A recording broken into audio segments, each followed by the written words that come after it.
जो नवरात्रि में साधना करेगा, उपासना करेगा, उसके भीतर 10वें दिन राम अपने आप जाग जाएंगे। क्यों? जब हिमवान के घर पर अम्बा प्रकट हो सकती हैं, तो तुम भी 9 दिन अपने मन को पवित्र करो। पहला दिन किसका है? प्रथमम शैलपुत्री चा, मां शैलपुत्री का पहला दिन है। अब पहले दिन शैलपुत्री माता की जो साधना करता है, वो जो कामना करता है उसे प्राप्त होती है। दूसरे दिन किसकी पूजा? दूसरे दिन मां ब्रह्मचारिणी की पूजा। ब्रह्मचारिणी की पूजा करने वाले साधक को शांति मिलती है। तीसरे दिन किसकी पूजा होती है? आज तीसरा दिन था। आज के दिन मां चंद्रघंटा की पूजा होती है। जो भी चंद्र घंटा की पूजा करता है, मां के मस्तक पर चंद्रमा है। चंद्रमा मन का देवता है, मन की स्थिरता होती है। चौथे दिन किसकी पूजा होती है? चौथे दिन होती है कूष्मांडा माता की पूजा। कूष्मांडा माता की पूजा करने से क्या होता?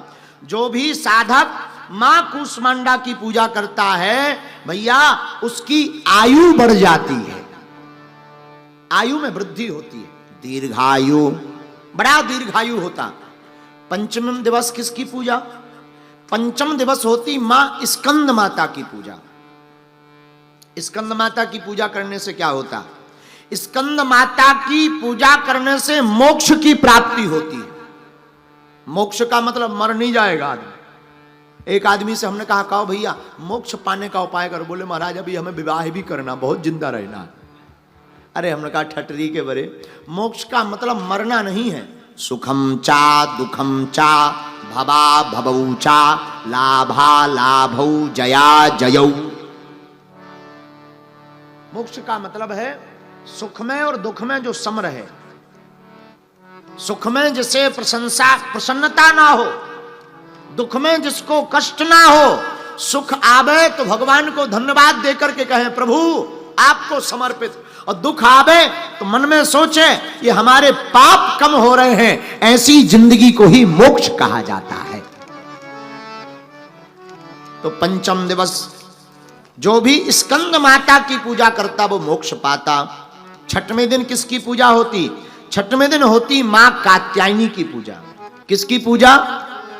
मां कात्यायनी की पूजा। कात्यायनी माता की पूजा करने वालों को 2 प्रकार से लाभ मिलता, धर्म अर्थ काम मोक्ष, ये चारों पुरुषार्थ मिलते। लेकिन कात्यायनी माता की पूजा करने वाले साधक को एक और लाभ मिलता, जिसका विवाह ना हो रहा हो। शादी में वैसे तो ठीक है, जिनकी शादी हो गई उनसे हाल चाल पूछ करके शादी की अर्जी लगानी चाहिए, लेकिन फिर भी मन में इच्छा है। शादी के लड्डू बड़े खतरनाक होते हैं। जिन्होंने खा ले वो भी पछता रहे, जिन्होंने नहीं खाए वो भी पछता रहे, रो दोनों रहे हैं। लेकिन फिर भी मन में श्रद्धा है, मंगल काज में बड़ी रुकावट है। तो जो भी छठवें दिन माता कात्यायनी की साधक पूजा करता है, उसके रुके हुए मंगल काज की माता कात्यायनी पूर्ति कर देती हैं। अच्छा, 7वां दिन किसका है? 7वें दिन मां कालरात्रि की पूजा होती है। कालरात्रि की पूजा करने से क्या होता? जो भी साधक मां कालरात्रि की पूजा करता, उसके घर पर कैसी भी बाधा हो, भूत प्रीत की बाधा हो, कुछ भी घर में नहीं टिक पाती है। ये कालरात्रि माता की पूजा करने का लाभ है। अच्छा, 8वें दिन किसकी पूजा होती है? अष्टम दिवस महागौरी की पूजा होती है। महागौरी की पूजा करने से क्या होते? 2 लाभ। एक तो धन का लाभ होता, दूसरा रूप का लाभ होता। आकर्षण जिसे प्राप्त करना हो वो महागौरी की पूजा करें। और 9वें दिवस किसकी पूजा होती? 9वें दिन माता सिद्धदात्री की पूजा होती। सिद्धदात्री की पूजा करने वाले साधक को क्या मिलता? सिद्धदात्री की पूजा करने वाले साधक को रिद्धियां और सिद्धियां प्राप्त हो जाती हैं। इस प्रकार जो 9 दिन अलग अलग देवी की उपासना करता है, उसे अलग अलग फल प्राप्त होते हैं। और हम तो एक ही बात कहेंगे, मां से कुछ मत मांगो, मां से तो केवल मां को मांगो। अगर माता रानी तुम्हारी हो जाएंगी तो क्या तुम्हें कुछ मांगने की जरूरत पड़ेगी? बोलो, जवाब दो। बैंक अपने बाप का हो जाए फिर एटीएम का क्या करना? भाई बैंक अपने बाप का हो जाए, एटीएम का क्या करना? बना रहे एटीएम जब बैंक ही अपने बाप का है। बोलो सीताराम, जोर से बोलो।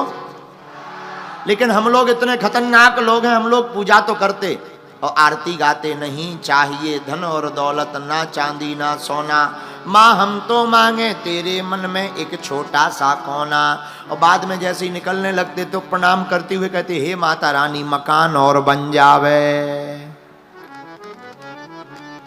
महाराज जी एक आरती है, सब लोग गाते हैं, बड़े भाव से गाते, भगवान के मंदिर में जाकर के गाते हैं।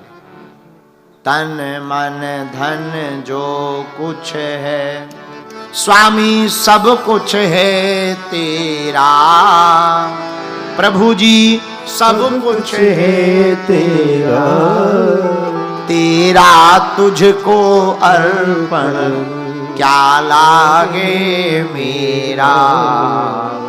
ओम जय।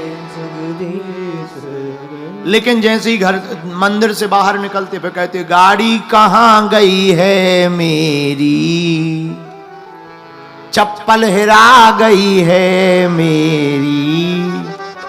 बताओ, मंदिर में कह रहे थे स्वामी सब कुछ है क्या लागे। बताओ, मंदिर में कह रहे थे सब कुछ तेरा, फिर बाहर निकलते ही 1.5 मिनट में बदल जाते, गाड़ी कहाँ गई मेरी। है हद हो गई। और पहले के जमाने में ये आरती जिन्होंने लिखी होगी बड़ी सोच समझ कर लिखी होगी। अब आज के जमाने में तो एक संत जी हमें आरती सुना रहे थे, लोग गाते हैं तन मन धन जो कुछ है स्वामी सब कुछ है तेरा। लेकिन आज के लोग तो क्या कहते, तन मन धन जो कुछ है प्रभु सब कुछ है मेरा, पड़ोसी का भी है मेरा, मेरा मुझको दे दो क्या लागे तेरा। ओम जय जगदीश। कुछ लोग ऐसे भी साधक, खैर ऐसे आप लोग नहीं हो। अभी हमको 1.5 घंटा रुकना भी है ना। ये तो हम वेस्ट इंडीज की बात बता रहे हैं, वेस्ट इंडीज के लोग ऐसे। लेकिन हम प्रार्थना करें माई बाप, ये तो विनोद की बात थी। बात ये है जो हम तुम्हें बताना चाह रहे हैं, माँ के मंदिर में जाकर माँ से कुछ मत मांगो, माँ से माँ को मांग लो। माता रानी के पास जाकर माँ को ही मांग लो। और हमने आज की कथा में एक नई बात सीखी, माँ प्रकट कब होगी? पार्वती माता जगदम्बा हिमवान के घर पर प्रकट कब हुई? जब हिमवान के घर में मैना है। जिसके घर में मैना नहीं है, जिसके मैं नहीं है, जिसकी जिंदगी में अहम नहीं है, उसके घर पर ही जगदम्बा प्रकट होती है। उसके हृदय में ही जगदम्बा प्रकट होती है। इसलिए माई बाप 100 की सीधी बात है, माँ के पास जाओ, श्रद्धालु बन करके नहीं, माँ का बेटा बन करके जाओ, बालक बन करके जाओ। ज्ञानी बन करके जाओगे फेल हो जाओगे, पंडित बनकर जाओगे फेल हो जाओगे, आचार्य बन करके जाओगे फेल हो जाओगे, आप बुद्धिमान बन करके जाओगे फेल हो जाओगे, धनवान बन करके जाओगे फेल हो जाओगे, आप ज्ञानवान बन करके जाओगे, माई बाप फेल हो जाओगे। मां के दरबार में बेटा बनकर जाओगे, हर मैटर में पास हो जाओगे। बालक बन करके जाओ, जैसे अबोध बालक, नन्हा सा बालक, कुछ नहीं जानता। राजस्थान में एक जगह एक महात्मा गए एक व्यक्ति के घर पर, सीधा साधा आदमी। उसने कहा महाराज आप हमारे घर पर आओ, हमारी माता जी आपके दर्शन करना चाहती। वो गया, महात्मा गए, सीधे साधे महात्मा भी। तो महात्मा उस सीधे साधे सज्जन के घर पर पहुंचे तो उस बालक की माता जी दौड़ी दौड़ी आई और तुरंत प्रणाम करके बोली, महाराज आपके खुर लागू। टूटी फूटी मारवाड़ी में कहा, महाराज थारे खुर लागू। तो महात्मा जी बड़े नाराज हो गए। अरे माता जी खुर नहीं होते, चरण होते हैं। खुर तो बछियों के होते हैं, गायों के होते हैं। हम तो महात्मा हैं, हमारे खुर नहीं चरण। ऐसे नहीं बोला जाता। अगर महात्माओं से तुम खुर बोलोगी नरक जाओगी, नरक। अब भोली भाली माता जी को देखना, तो हाथ जोड़ के भोली भाली माता जी बोली, महाराज हमारे भाग्य में कहां नरक लिखा है, ये तो आप जैसे महापुरुषों को ही प्राप्त होता है।